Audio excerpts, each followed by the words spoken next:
A very pleasant morning to all of you all, my dear children. Am I audible to you all, ma? Is my audio clear?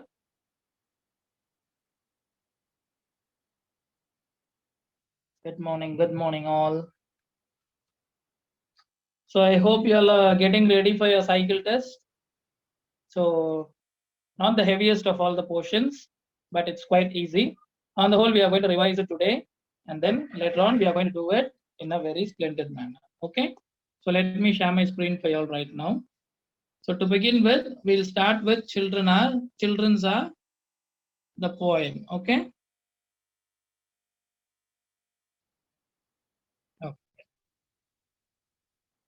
Here comes the study material for y'all. So in fact, in children's we have a lot of vocabulary. So that will be included for your antonyms and synonyms also, right? So look here. What is the meaning of the word pause? Pause means it is halt. Halt means what? Coming to a stop. Okay. Raid. What is raid? So we say raid, no? So in those days, in history, you would have heard about the word called raid. So it is known as invasion or entry. Entry out of force. Okay, all of a sudden, if you enter a place, it is known as raid. Okay. Next is turret. Turret is nothing but a watchtower, my dear children. In the castles, in the palace, you could see high, tall pillars in which there will be a small gap from where the soldiers will be monitoring the wandering of the common people. Okay, so that is turret. Turret is known as the watchtower. Then bandity. Bandity is a robber. Bandity means a robber is known as bandity. Molder. What is the meaning of molder? Molder is decay slowly. Decay means what? Getting destroyed very slowly. Then comes the word called chamber. Chamber is nothing but a private room, my dear children. So where you don't have any disturbance. Okay, so that is known as a chamber, a private room. Unguarded. What is the meaning of unguarded? Defenseless, which means you don't have any guards or weapons to protect yourself. So that is known as unguarded. Okay, unguarded is nothing but defenseless. Okay, plotting. What is the meaning of the word called plotting? Plotting is nothing but planning secretly. So some secret plan is known as plotting. Then comes the word called grave. What is the meaning of the word grave? Grave is nothing but very serious. It's not the graveyard, my dear children. Grave is nothing but being serious. Depart. What is the meaning of the word depart? Depart means leave. Leave a place. Arrival, departure. Y'all would have heard about these words, right? Dungeon. What is dungeon? An underground cell. Underground cell means an underground room, which is meant for storing the unwanted things. Okay. So nowadays we don't have an underground cell in our houses. In those days they had it. So today we have the attic, right? On top of the ceiling, we have a small place where we store all the unwanted things. Okay. Next word is descending. What is descending? Moving downwards, coming down. You would have learned in maths, no? Ascending order and descending order. That's how it goes on. Okay. Next word is crumble. What is the meaning of the word crumble? Crumble means collapse, totally coming to an end. So collapse, shaken up. Okay, fine. Devour. What is the meaning of the word devour?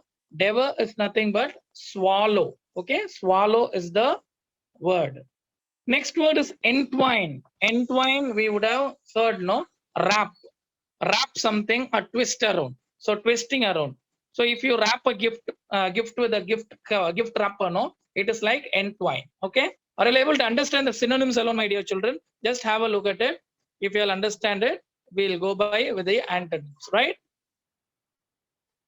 Are you able to understand the synonyms? Is there any doubts, my dear children? Do you all have any doubts? Yeah, obviously, Salvia. Let me tell you all once again, it's not an issue. So pause. The meaning of pause is halt. Okay, coming to a stop. Raid means invasion or entry, illegal entry. So coming in all of a sudden is known as raid. Okay, It might be known as invasion or entry. You would have heard these two words in history. Turret. Turret is a watchtower. Watchtower means what? There will be a high part of pillar through which there will be a small gap from which the soldiers will be observing the outer stranger people who are moving around. Okay. Bandity. Bandity is a robber. Molder. Molder means what? It decays very slowly, destroys, gets destroyed very slowly. Chamber. Chamber is a private room. Okay. A private room is known as chamber. Unguarded is nothing but defenseless. You don't have any defense. You don't have any guards or weapons to save you. Plotting. What is the meaning of plotting? It's planning secretly. Okay. Secret plan is known as plotting. Grave. What is the meaning of the word grave? It's not graveyard, my dear children. Grave is being very serious. Then comes the word called depart. What is depart? Depart means leave a place. You would have heard, no? Arrival, departure. Dungeon. Dungeon is an underground cell, my dear children. So a place where which is beneath the floor, which is meant for storing all the unwanted things of our house. Possibly today we store it on the attic, right? On top of the ceiling. In those days, they had underground room for it. Descending means moving downwards.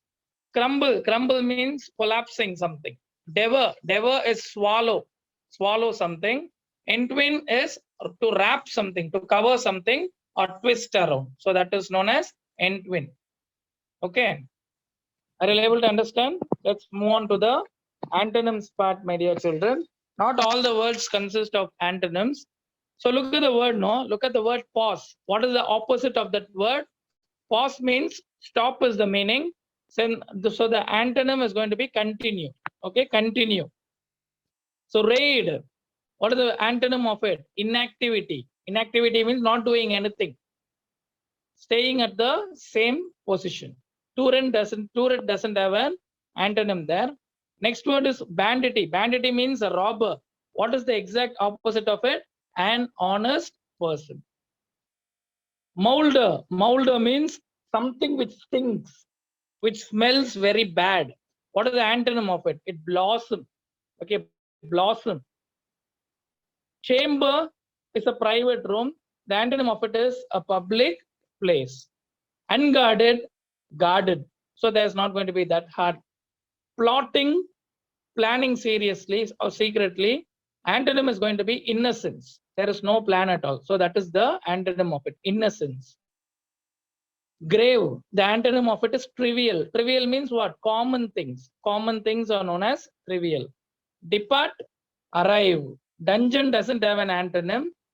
Descending, ascending. You would have studied it. Crumble. Crumble means collapse. Okay. The antonym of it is to unite, to come together.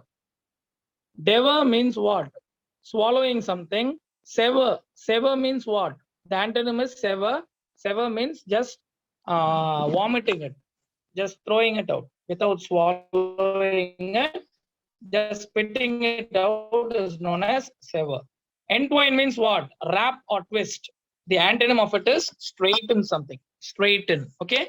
These are the words of antonyms which are found here. Are you able to understand, my dear children? Just take a look at these things.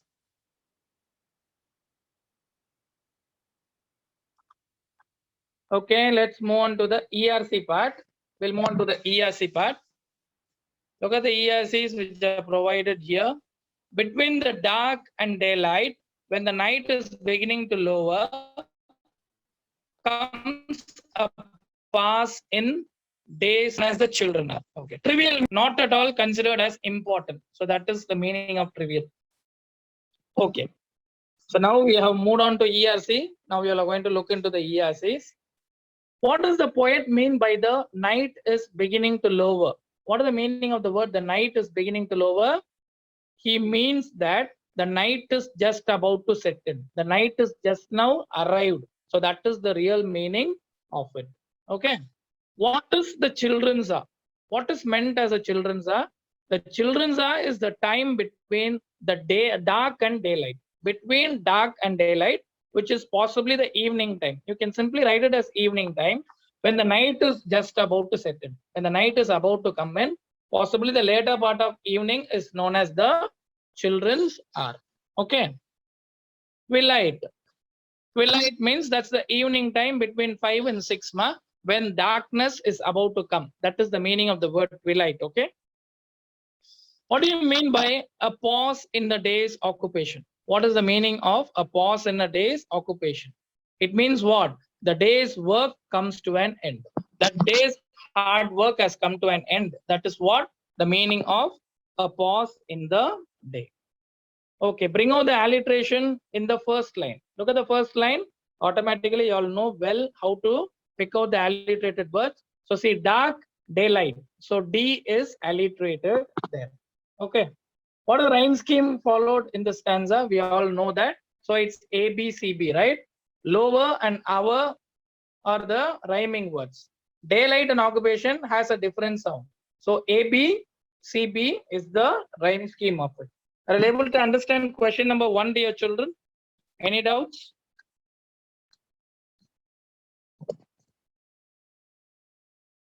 Is there any doubt? Fine, very good. That's my brilliant children. Good job. Keep it up. Look at question number 2. I hear in the chamber above me the patter of little feet, the sound of a door that is opened, and voice soft and sweet. So let's look into the questions which are available here. Okay. What do you mean by chamber? What is a chamber, my dear children? Chamber is nothing but a room, usually private. You can even write it as a chamber is a private room, okay, in a house or apartment. It's very simple, dear children. A chamber is a private room in a house or apartment. That's more than enough. If you'll write that, it's more than enough. How does the poet know that his daughters are coming to his room? How does the poet know that the daughters are coming into his room? See, he is able to hear the patter of little feet. Patter means what? The sound of the walking of the tiny feet of his children from the chamber above him. From the room above him, they are walking, they are coming down. So that's how he came to know that the daughters are coming to his room. How does the poet describe their voices? What is he telling about their voices? Their voices are soft and sweet. Okay, they are whispering. They are talking in a lower voice, in a soft voice, but sweet voice. Okay, the poet describes that their voices are soft and sweet. Okay, pick out the rhyming words possibly from the 4 lines. What are the rhyming words? Possibly you have to take only the words which are in rhyme. So if we take it, me and open doesn't have any rhyming words at all. But feet and sweet are the real rhyming words which are available in this stanza. So what are the rhyming words here? See, feet and sweet are the rhyming words which are found in the above stanza. Okay. What are the figure of speech employed in the second line? Look at the second line. The patter of little feet. So patter is a sound, no? The sound of a footstep. Always, when a sound is referred in a poem, it is known as onomatopoeia. So dear children, you'll have to look carefully into the spelling of this one, my dear children. When a sound is referred, no, say for example, splash. Splash is a sound, splashing of water. So splash is a sound. Okay. So these sort of sound words are known as onomatopoeia. So the figure of speech employed here is onomatopoeia. Okay. Boo, yes, booing. Exactly correct, ma. Okay, the third question. From my study, I see in the lamplight descending the broad hall stair, grave Alice and laughing Allegra and Edith with golden hair. Okay, where is the poet exactly sitting? The poet is in his study room. Okay, the poet is in his study room. How does the poet describe his daughters? So Alice is grave. So he says grave Alice, right? Allegra is merry. Allegra is very happy. Laughing. Okay, merry and laughing. She's very happy. Edith has golden hair. So these are the descriptions provided for each daughters by the poet. Okay. So words in alliteration, it's fine, right? In the first line we have study and see. So these are the two words in alliteration. S is alliterated there. Okay. Next is question number 4. A whisper and then a silence. Yet I know by their merry eyes. They are plotting and planning together to take me by surprise. Okay, who are plotting and planning? The three daughters are planning and plotting, right? We have to describe the names also. Names are very important, dear children. So the three daughters, Alice, Allegra, and Edith, are planning and plotting. Okay. In what way do the three daughters come downstairs? How do they come downstairs? How are they coming downstairs? The three daughters come down the hall stairs stealthily. What is stealthily? They come down like a fox, like stealing something. They are coming down. Okay, they are coming down stealthily. Why do they come downstairs stealthily? Why are they coming like a thief? They come down stealthily because they want to take their father by surprise. So what is the meaning of it? They want to surprise their father. Their main aim is what? Why are they coming stealthily? They are coming down stealthily to surprise their father. Are you able to understand until this, my dear children? Any doubts? You all would have already learned it. Any doubts, dear children? Yes, no? Very good, very good. Thank you. Good. Question number 5. A sudden rush from the stairway, a sudden raid from the hall. By 3 doors left unguarded, they enter my castle wall. Okay. What are the meaning of these words? How do the invaders enter the castle? How did they come in? The invaders rush from the stairway. They come down from the stairway. Raid suddenly from the hall. From the hall, they enter the castle. Castle is nothing but the chamber of the father. Okay. So that is what which is provided here. 3 points you'll have to put in your mind. The invaders rushed from the stairway. They came through the stairway. Raid suddenly the hall. From the hall, they came and they stood on the 3 doors of the hall and entered the castle. Castle here refers to the chamber of the poet. Okay, that's not needed, Salvia. Okay, have the open doors been guarded? Are the doors guarded in the house of the writer?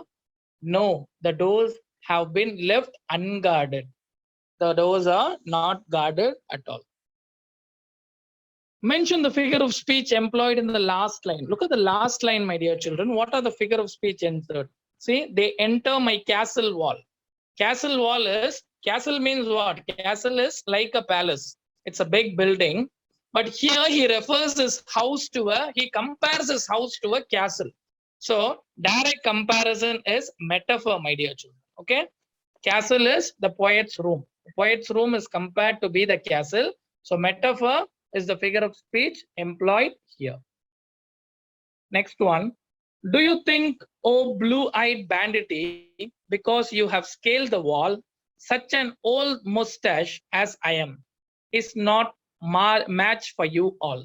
Okay. Who are the blue-eyed bandity referred here? Who are the thieves referred here, dear children? The blue-eyed bandity referred here are Alice, Allegra, and Edith. So these 3 children are known as the blue-eyed banditti. Okay. How have they scaled the wall? How did they come down? They had scaled the wall by coming in through 3 doors left unguarded. How did they enter the room?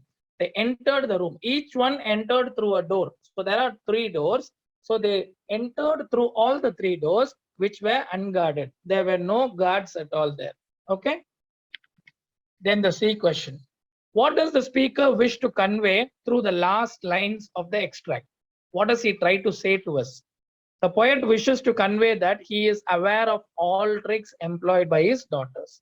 He knows what is the tricks which are going to be played by his daughters. Okay. He knows how their daughters are coming down and how they are going to come and shower their love on him. So that is the meaning of the C question of 6. Question number 7.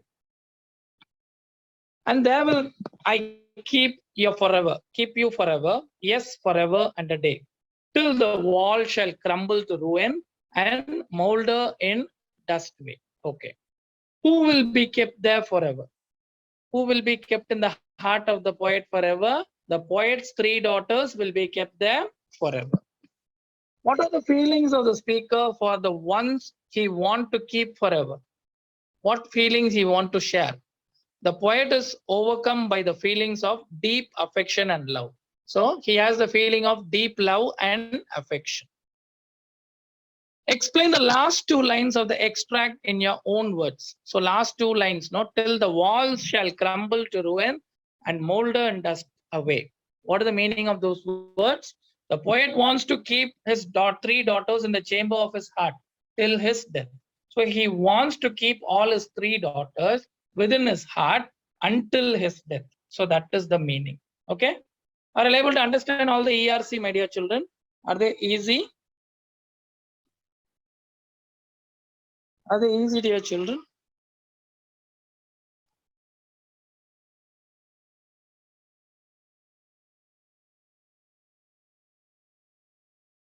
Very good. Very good. Answer in a paragraph.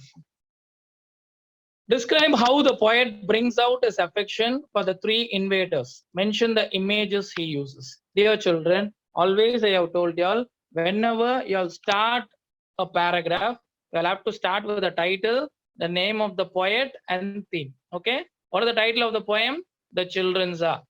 Name of the poet is H.W. Longfellow. Y'all needn't write it as Henry Wadsworth Longfellow. It's very big. Sometimes y'all might make some mistake. Okay? What is the theme of the poem? Father's love. So the love of the father is the theme of the poem. Okay.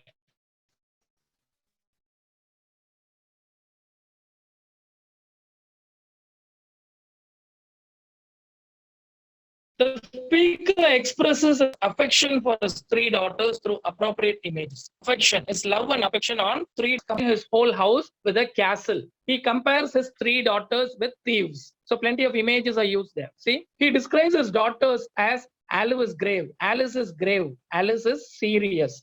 Allegra is happy and laughing, merry and laughing. Edith has golden hair. So that is how he describes his 3 daughters. We could come to a conclusion. Okay, Alice is going to be like this. Allegra is going to be look like this. Edith is going to look like this. So we can easily picturize their faces. He knows that his 3 daughters are coming to his room. He knows very well that all the 3 daughters came to know that the father's work has been completed. So they are going to come and spend their time, the valuable quality time with their father. He is able to hear the patter of little feet. He could hear the little feet, the sound of the little feet coming down towards his chamber. And look, their voices are soft and sweet. How are their voices? Their voices are very soft and sweet. Look at the textual lines. Textual lines are very important, my dear children. You'll have to always quote these lines. A sudden rush from the stairway, a sudden rush right from the hall. See, they rush from the stairway and swoop into the chamber from the hall. They come down through the staircase, through the hall, and directly enter the chamber. They climb into his lap over the arms and do not allow him to escape. All 3 climb on his lap. One girl is sitting on the armrest. If you see that image, you will come to know. So they are not letting him to get up. They do not allow him to escape. They shower their love like that. They devour him with kisses and clasp him in their arms. So they provide him a lot of kisses, lovable kisses, as the daughter does to their father, and they clasp him with their arms. They tie him hard with their arms. They don't want to leave him from there. He calls them blue-eyed bandits who have dared to invade his fortress by scaling the wall. They are compared to a thief who climbs through the wall. Okay, they have come like the thief and they have caught hold of him. And there will I keep you forever, yes, forever and a day. So where does he want them to be? Remain forever. See, the poet wants to hold his three daughters fast in his fortress. Fortress here refers to his heart, and enclose them in his heart. Always he wants to keep them in his heart. He wants to keep them forever till the walls crumble to ruin. Okay, he wants to keep them there until he dies. So that is the meaning of this paragraph. Are you able to understand, dear children? Any doubts here when it comes to the paragraphs? It's a very beautiful poem, right? That's good. Very good.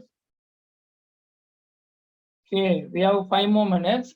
Let's quickly look into the synonyms and antonyms from Sachin Tendulkar, the Master Blaster. And tomorrow, anyhow, I'll get some period and we'll have some more revision also. So let me share my screen right once again.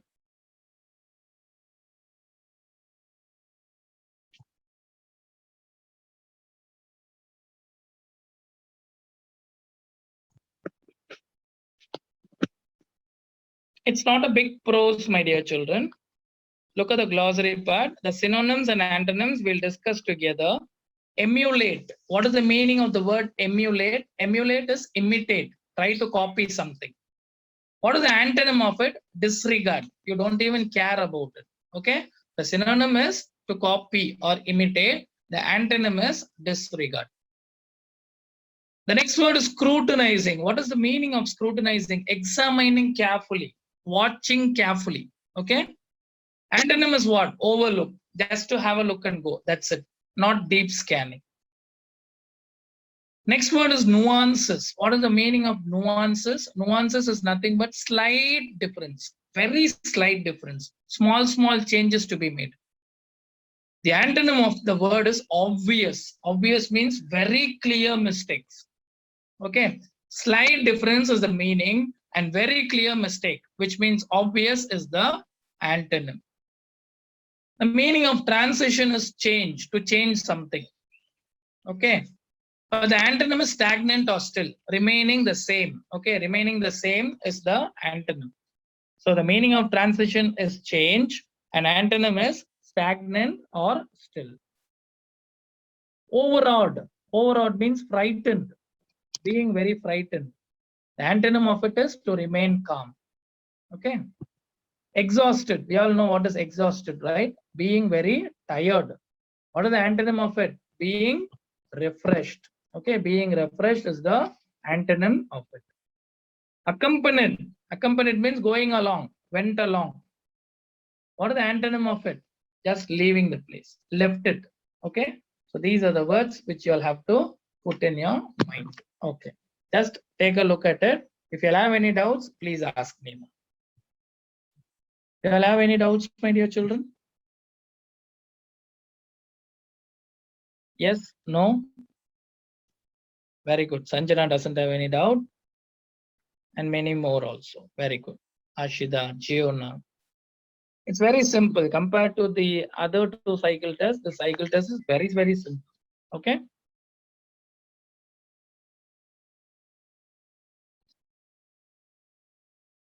Okay, fine. So we'll look into a couple of questions today, so the short answers, so that we could spare some time tomorrow. So anyway, I'll be coming in one of the asthma. I'll get the permission from principal ma'am. Please do attend the classes tomorrow also. We'll have a deep revision on Sachin Tendulkar, the Master Blaster also. Okay, fine. Answer the following questions. Who did Sachin play cricket with when he was young? With whom did Sachin play cricket? Sachin played cricket with his colony friends when he was young. When he was young, he used to play along with his colony friends. He played with tennis ball. Initially, he played with the tennis ball. Okay. Name his favorite players. Yes, obviously it is there for the cycle test. Rimsha, what sort of question is this, ma? The portions have been discussed. Okay, name his favorite players. Who are his favorite players? Sunil Gavaskar from India and West Indian legend Sir Vivian Richards are his favorite players. Okay, one is Sunil Gavaskar and the other one is West Indian legend Sir Vivian Richards. So these are his favorite players. How many sets of cricketing clothes did Sachin have? How many sets did he have? Very simple answer, no? As a child, Sachin had only one set of cricket clothes. Okay. So Sachin had only one set of cricket clothes. As soon as he returned from the practice, he had to wash it and dry it for the next session. So that is how his life cycle went. No, he washed it in the morning and he wore it for the morning session. After the morning session was over, once again he will wash it and then wear it for the evening session. Once again he will come home, he will wash it, and next day morning he used to put it. So that's how it will go on, right? Okay, so far any doubts, my dear children? Do you all have any doubts? So far, so good, I guess. Anyway, we'll meet tomorrow. Thank you very much, my dear children. Our session is over. Thank you.